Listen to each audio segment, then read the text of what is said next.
BBC Tamil News. வணக்கம். நீங்கள் இணைந்திருப்பது டிபிசியின் காலை செய்திகளுடன். யாழ் தீவகம் கல்வி வலயத்தில் உள்ள பாடசாலை ஒன்றின் விடுதியில் கிறிஸ்தவ அருட்சகோதரி ஒருவரின் கொடூர தாக்குதலை தாங்க முடியாமல் அங்கு தங்கியிருந்த 11 பாடசாலை மாணவிகள் ஊர்காவற்துறை போலீஸ் நிலையத்தில் சரணடைந்துள்ளனர். 10 முதல் 17 வயதுக்குட்பட்ட பாடசாலை மாணவிகளே போலீஸ் நிலையத்தில் சரணடைந்துள்ளனர். அகப்பை காம்பு மற்றும் தடியால் தாக்குவது, தலைமுடியை பிடித்து சுவருடன் மோதுவது என விடுதிக்கு பொறுப்பான அருட்சகோதரி கடந்த 3 வருடங்களாக தம்மை சித்திரவதை செய்வதாக மாணவிகள் கண்ணீருடன் முறையிட்டுள்ளனர். புது வகையான ஆங்கில உச்சரிப்பை பேசச் சொல்வது, ஆங்கில உச்சரிப்பு தவறு, ஆங்கில முறையாக பேசாதது, பிரார்த்தனையை முறையாக மனனம் செய்யாதது உள்ளிட்ட காரணங்களுக்காகவே அருட்சகோதரி தாக்குதல் நடத்தியதாக குறிப்பிடப்படுகிறது. அத்துடன் பாடசாலை மாணவிகளுடன் உரையாடக்கூடாத கெட்ட வார்த்தைகளையும் உபயோகித்து திட்டுவதாக குறிப்பிட்டுள்ளனர். பாடசாலையில் குறித்த விடயத்தை சொன்னபோது சமாளித்து போகுமாறு கூறவே அச்சம் காரணமாக 11 மாணவிகளும் ஊர்காவற்துறை போலீஸ் நிலையத்தில் முறைப்பாடு அளித்துள்ளனர். இதனை அடுத்து அனைத்து மாணவிகளும் யாழ்ப்பாணம் போதனா வைத்தியசாலை சட்ட வைத்திய அதிகாரியிடம் முற்படுத்தப்பட்டனர். மாணவிகளிடம் நடத்தப்பட்ட பரிசோதனையில் அவர்களில் உடலில் தாக்கப்பட்ட தழும்புகள் அவதானிக்கப்பட்டுள்ளது. குறித்த 11 மாணவிகளும் ஊர்காவற்துறை ஆதார வைத்தியசாலையில் அனுமதிக்கப்பட்டுள்ளதுடன் விடுதி பொறுப்பாசிரியரை கைது செய்ய போலீசார் நடவடிக்கையை எடுத்துள்ளனர்.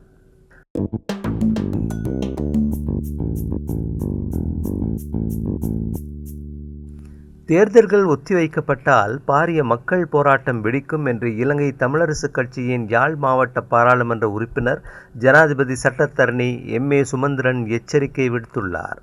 கொழும்பிலுள்ள அவரது இல்லத்தில் ஊடகவியலாளர் சந்திப்பை நடத்திய போது அவர் இவ்வாறு தெரிவித்ததோடு, மாகாண சபைகளுக்கான தேர்தலை அரசாங்கம் 5 ஆண்டுகளுக்கு மேலாக நடத்தாது உள்ளது.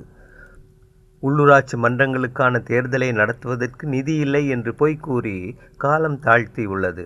இவ்வாறான நிலையில் தேசிய தேர்தலை நடத்தாது இருப்பதற்கு தற்போது முன்மொழியப்பட்டுள்ளதாக ஐக்கிய தேசிய கட்சி அறிவித்துள்ளது என்றும் அவர் குறிப்பிட்டுள்ளார். அத்தோடு ஏற்கனவே அறகலைய போராட்டத்தின் பின்னர் பாராளுமன்றம் மக்கள் ஆணையை இழந்துவிட்டது. மக்கள் ஆணையை இழந்த பாராளுமன்றத்தின் ஊடாக மக்கள் அங்கீகாரமற்ற ஒருவர் ஜனாதிபதியாக தெரிவு செய்யப்பட்டு நிறைவேற்று அதிகார பதவியில் உள்ளார் என்றும் அவர் சுட்டிக்காட்டியுள்ளார். மேலும் அவர் தற்போது தேர்தல்களை ஒத்திவைப்பதற்கு முனைகின்றார். இது ஜனநாயக விரோத செயற்பாடாகும். அதனை நான் வன்மையாக கண்டிக்கிறேன். அந்த செயற்பாடு நடைமுறைப்படுத்தப்படும் போது பாரிய மக்கள் போராட்டம் வெடிக்கும் என்பதையும் முன்னெச்சரிக்கையாக கூறி வைப்பதற்கு விளைகின்றேன் என்றும் தெரிவித்தார்.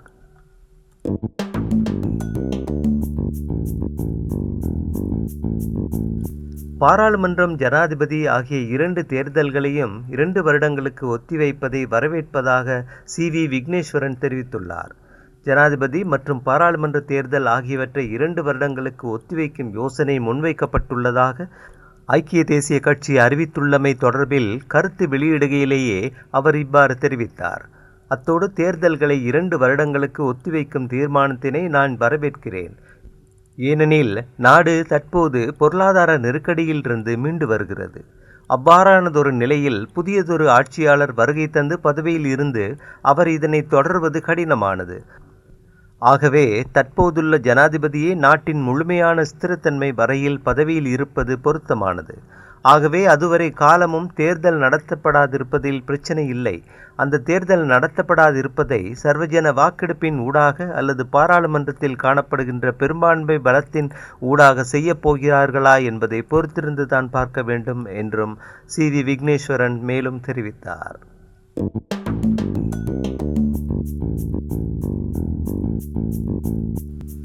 அரசியலமைப்பின்படி பாராளுமன்ற தேர்தலை இந்த வருடம் நடத்துவது அவசியமற்றது என அமைச்சரவை பேச்சாளரும் அமைச்சருமான பந்துல குணவர்த்தன தெரிவித்துள்ளார்.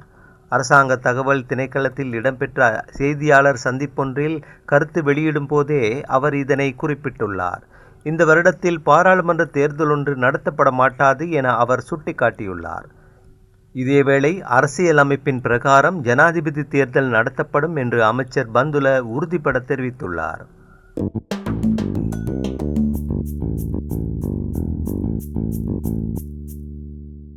தேர்தலை ஒத்திவைக்கும் அறிவிப்பை விடுத்த குரல் பாலித்தரங்கே பண்டாரவினதாக இருந்தாலும் அதற்கான மூளை அவருடைய தலைவர் ரணில் விக்ரமசிங்காவினுடையது என்று தமிழ் முற்போக்கு கூட்டணியின் தலைவர் மனோ கணேசன் தெரிவித்துள்ளார்.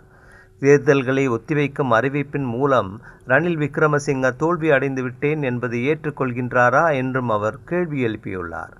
அது மட்டுமின்றி ஜனாதிபதி தேர்தலோ பாராளுமன்ற தேர்தலோ எந்த தேர்தலுக்கும் நாம் தயாராக இருக்கிறோம் என்றும் மனோ கணேசன் தெரிவித்துள்ளார்.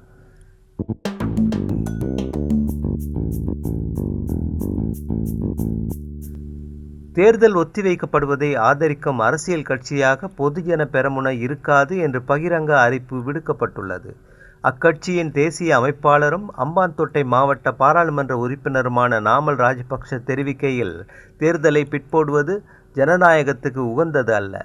ஜனாதிபதி பாராளுமன்றம் ஆகியவற்றின் காலத்தினை நீடிப்பது ஜனநாயக கொள்கையை பாதிக்கும். மக்களின் விருப்பத்திற்கு ஏற்பவே ஸ்திரத்தன்மையை ஏற்படுத்த வேண்டுமே தவிர அவர்களின் குரல்களை மௌனிக்கச் செய்வதன் மூலம் அல்ல என்று குறிப்பிட்டுள்ளார். இதேவேளை கட்சியின் பொதுச் செயலாளர் சாகர காரியவசம் தெரிவிக்கையில், எமது கட்சியானது மக்களின் ஜனநாயக உரிமையை பறிக்கும் கட்சி அல்ல. நாம் ஜனநாயக உரிமைகளை வழங்கும் அதே நேரம் தேர்தலை உரிய காலத்தில் நடத்துவதற்கு தயங்கும் தலைவர்களை கொண்ட கட்சியாக இருக்கவில்லை. நாங்கள் உரிய நேரத்தில் தேர்தலை நடத்துவதற்கான அழுத்தத்தினை பிரயோகிப்போம். அந்த விடயத்தில் அமைதியாக இருக்கப் போவதில்லை. மக்களின் ஜனநாயக உரிமையை உறுதிப்படுத்துவோம் என்றும் குறிப்பிட்டுள்ளார். அந்த செய்தியோடு நிறைவுக்கு வருவது டிபிசியின் இன்றைய காலை செய்திகள். மீண்டும் மாலை செய்திகளோடு மீண்டும் சந்திப்போம். வணக்கம்.